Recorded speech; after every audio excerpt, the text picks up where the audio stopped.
The mysterious unsolved murders of Hinterkaifeck farm. The farm's descent into true strangeness started when the maid suddenly quit her job and wished to leave immediately. When asked why she had so suddenly decided to abruptly leave, Maria explained that she had been hearing strange voices and other noises in and around the house, as well as the sound of disembodied footsteps emanating from the attic.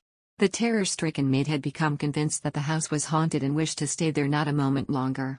She was reportedly white-faced and emaciated when she said her final goodbyes. After her departure, the Grubers chalked it up to the poor woman being simply mentally disturbed. 6 months later, things got more bizarre when in the middle of March, 1922, Andreas was surveying his property after a snowstorm and discovered odd footprints in the snow that originated in the thick surrounding forest and led right up to the house. Eerily, there were no footprints to be found that actually led back out to the woods. Andreas searched all around the property looking for any further sign of the mysterious tracks, but there were none. Alarmed that a potentially dangerous intruder could be hiding in his home, Andreas conducted a thorough search of the house, and even the barn and tool shed, but found no further footprints and no sign of an intruder. On May 31, 1922, amid all of this high strangeness, and a day after the discovery of the lock scratches and the disappearance of the keys, a new maid by the name of Maria Baumgartner came to the house to replace the one that had fled in a panic 6 months earlier. Maria's first day on the job would prove to be her last, and this would also be the last day anyone would see the Grubers alive. On April 4, 1922, people in town became concerned about the Grubers. No one had seen any of the family in days, and the older grandchild, Kazilia, had not been showing up for school. In addition, none of them had been to church, and the Grubers' unclaimed mail had been piling up at the post office. Victoria in particular was never known to miss church due to her high standing as a member of the choir. A few of the townspeople decided to head out to their property and check up on them to see what was going on. Upon arriving at the farm, the search party's calls went unanswered. A preliminary check of the outside of the farm turned up no sign of the family, and the whole place had an eerily quiet atmosphere. They decided to inspect inside the barn, and upon opening the door were met with a gruesome sight. There, lying in a pool of blood, were the bodies of Andreas, his wife, his daughter Victoria, and the elder granddaughter Kazilia. Oddly, their bodies had been carefully stacked on top of each other and covered with hay. The horrified search party proceeded to frantically look for the other members of the family and found them in the farmhouse. The youngest grandchild, Joseph, was found dead in his cot in his mother's bedroom, and the maid, Maria, was also found killed in her bedchamber. Both had also bled profusely and were found lying in pools of coagulated blood. In total, 6 people, all 5 Gruber family members plus 1 maid, had been brutally killed in cold blood. Preliminary autopsies done on the bodies showed that all of the victims had been killed with blows to the head inflicted by a pickaxe. Victoria's body also showed signs of strangulation as well, but it was not thought to be the cause of death.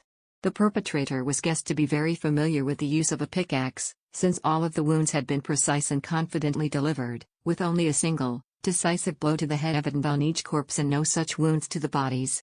All the victims except one were believed to have died instantly, all except Kazilia, who showed evidence of having survived several hours after being grievously wounded, and tufts of hair had been torn from her head for unknown reasons. Most of the victims were dressed in bedclothes except Victoria and Kazilia, who were dressed in regular clothes.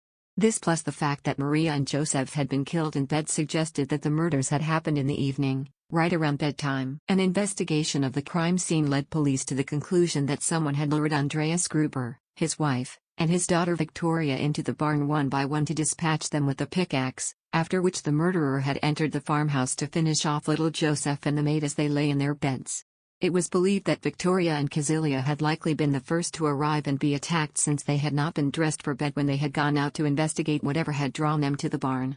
One detail that police noticed was that all of the corpses had been covered somehow. The stacked bodies in the bar had been covered with hay, the maid's body had been covered with bed sheets, and Joseph's body had been covered with one of his mother's skirts. Further analysis of the bodies turned up some very unusual findings. The date of death was determined to be Friday, March 31, 1922, but after questioning the neighbors of the farm, this proved to be rather bizarre. It was found that witnesses near the farmhouse had seen smoke coming from the chimney over the entire weekend, suggesting someone had been home.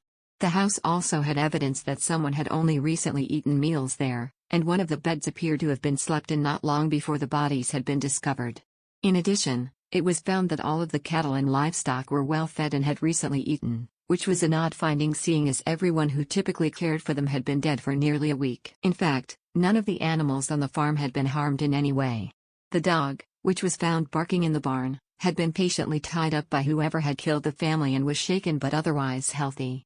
This information left investigators rather puzzled, as it implied that whoever had killed the family had done their dark deed and then stayed around for several days feeding the cattle and making themselves at home before fleeing the scene. The investigation of the Hinterkaifeck murders would ultimately go on for years, with over 100 suspects questioned, without getting police any closer to solving the mystery, and the case has become one of Germany's most enduring unsolved mysteries. To this day, not a single suspect has ever been apprehended for the crimes. I don't have any theories to offer, but thanks for the write-up. This has always been one of my favorite cases due to the sheer creepiness of it. One thing that always bugs me when I think about this case, how credible is the information about the assorted creepiness before the murders? When I first heard about this case, the chain of events was creepy things happened, the maid freaked out and left, then the family was murdered. When I found out that the maid had left a full 6 months before the murders, it occurred to me that a lot of these details might just be an urban legend that grew from a game of telephone. I can easily imagine this scenario: the maid gets spooked and leaves. Maybe it's in her head, but maybe there was someone who broke into the house at some point. She gossiped about the creepy house sometimes. 6 months go by, and the new maid is coming. Andrea mentions to neighbors that he has a new maid, complains about the old one leaving, mentions what happened 6 months ago. A few days later, the whole family is murdered. In the shock of the event, the neighbors remember the maid leaving and automatically link that to the murders, forgetting that it actually happened a while back. New details sprout up, as naturally happens with sensational gossip. I think it's also possible that the neighbor who now is considered the prime suspect spread the rumor, as a way to shift suspicion to some weird transient who might have been living in their attic. What was the name of the police academy? Or do you have a link? I'm interested in this case and it's my first time reading about it. This one is one of my favorites as well and I love reading about it. Great job at writing it up. So 6 people were killed. Andreas, his wife, and their daughter. Also, 2 grandchildren and a maid, right? Okay, where was the father of the children? Was he ever suspected? The overkill crime of passion nature makes me think it was more intimate than a neighbor. Maybe not. So, what's your theory on what happened? Share your thoughts in the comments below.